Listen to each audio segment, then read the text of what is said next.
NOFX time is here. Now let's just cut all of the crap. Let's get down to brass tacks and the basics that we're looking at nowadays. This is the NOFX album from 2009 titled Frisbee, aka titled Coaster. As we can see on the front cover, here's one of the band members running along catching a frisbee or a record. That's very interesting. It's a very nice cover. I quite like this one. It stands out a little bit more than, say, that yellow one and some of the others. The one with the shorts on it, that sort of thing. Music included, no effects, one frisbee per package. It's alluding to the fact that a record is a frisbee. What a funny idea, and here indeed is a picture of the record that might be included. Let's take a little bit of a revolve to the reverse after having looked at the obverse. Oh, look at all of these tracks. 6 on one side and 6 on the other side. Oh, that's 12. That's the lowest amount for any NOFX record. Great effort there. I'd say that this record is the very start of their low effort period. Great, but of course that happens once you kind of get into your 60s, that kind of age, when you start to be weathered by time, when you get into the autumn of your life. You don't put much effort in, you don't care about the fans so much anymore. Anyway, moving on. Here's the barcode, and here's a dog catching a frisbee. Dogs. A little bit of a smell, see if it has any sensual secrets. Ooh, 4 different mirrors lined up next to each other. No, just the one scent this week. Other than that, there's no sense at all with this album. There's nothing, no insert, other than this printed insert, which unfortunately is one of those extra floppy ones that with the slightest of pressure completely splits at the seams, completely ruining it. And I think that with 3 or 4 copies of this album, I maybe have one that isn't completely split from even slightly moving around. It really is thin and garbagey, very low quality, very cheap. And so on the insert here, the printed insert, we have the lyrics of the songs and some pictures. And on this side, once again, the lyrics of the songs and some pictures. And the credits. That's great, the credits of the songs, the people in the band. Let's take a look at the record. Let's just move on. Oh, it's blue. It's blue colour record. Look at that. It kind of matches the label in the centre. Do you see? This record was available on a few different colours, and this is one of them, if you can even imagine, although originally when it came out it was only on black. It was released on colour shortly after. So this is side B, which has the track names on, and this is side A, which also has the track names on. That's helpful. Let's give it a little bit of a listen to see if it has the usual NOFX style, blah blah blah.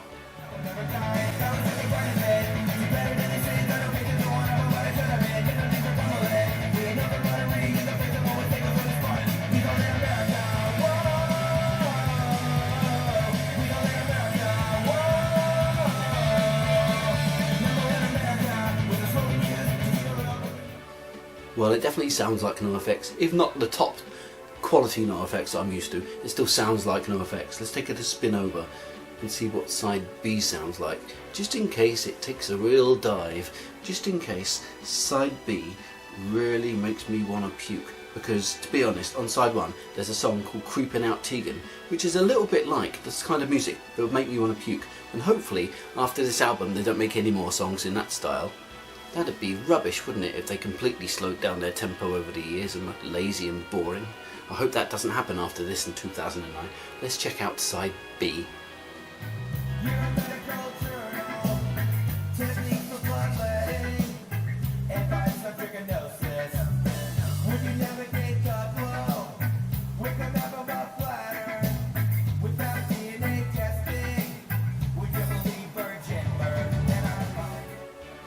Side B is a little bit better than Side A. There's some very great songs on there. Eddie, Bruce and Paul, Agony of Victory, 1 Million Coasters. Some good songs on there. I like it very much actually. A little bit of a step up from the first side.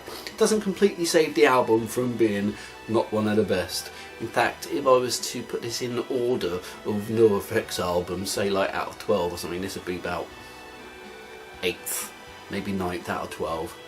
Not the best by a long shot.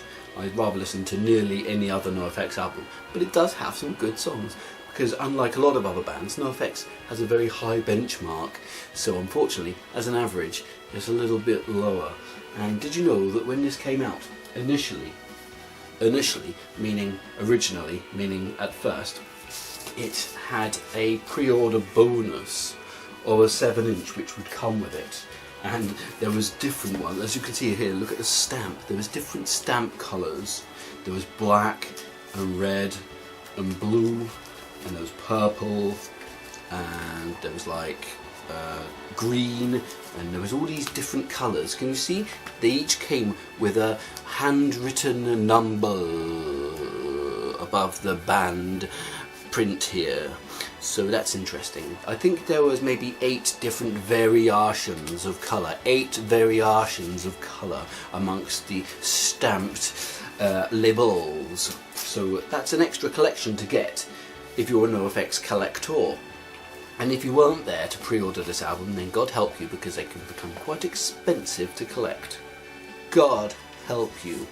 I remember this album went up for pre-order when I was in Malaysia, and I'd shoot down to the internet cafe, because back in those days there was no such thing as using your smartphones, etc. I'd shoot down to the internet cafe, I'd log in, I'd pay my rupees or whatever, and I'd order it online, and then I'd go back to the hotel, and then I'd think, oh, maybe I should order another one. So I'd make another trip to the internet cafe, order another one. What a laugh it was. And then when I got home and the records finally came after my little nice trip, I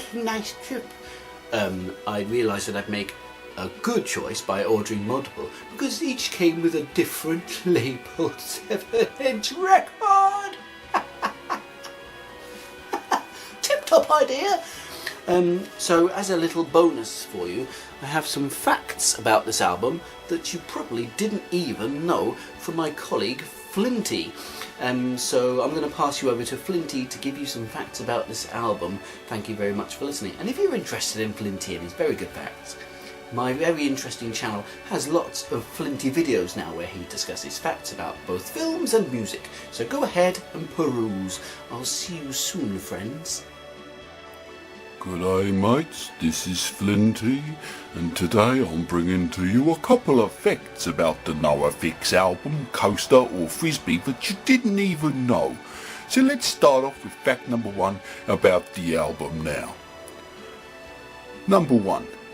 The intense songwriting process caused such a strain on the songwriter that he developed several stress-induced boils on his neck and hands. They cleared up over the years, but it's just something that he'll never forget. Maybe in the future he can do some less intense songwriting. Fact number 2 about the NOFX album Coaster. The guitar player's aids had gotten so advanced at the time of recording this album that the band needed a stand-in guitar player for the recording of the album. Thankfully, Marky Ramone stepped into the role and then relinquished the guitar once the band member's aids had passed and he was healthy once again. Thanks, Marky Ramone. Fact 3 about the band's album Frisbee. At the time of writing Coaster, it was conceived to be a tambourine album with no guitars or drums as would be norm. But as you can see, during the process at some point, they decided to take out the tambourines and add back in the bass guitar, the regular guitars and the drum instruments. I wonder what it would have been like as a tambourine album. Could it have been even better than this? Well, that's all I have for you this week. Take care and check out some of my other good videos with different facts. Oh, thanks Flinty. Thanks ever so much for your realistic facts. Now I've learned a thing or two about this album. I feel like I really am in the correct place to be able to judge it carefully with my feelings and desires.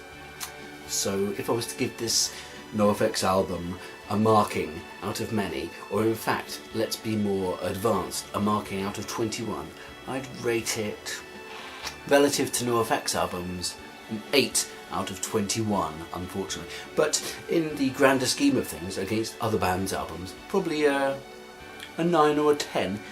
Yes, that's where it would stand. So have a good day, and I'll see you next time. Please come back, and I'll see you when the wind swallows the world.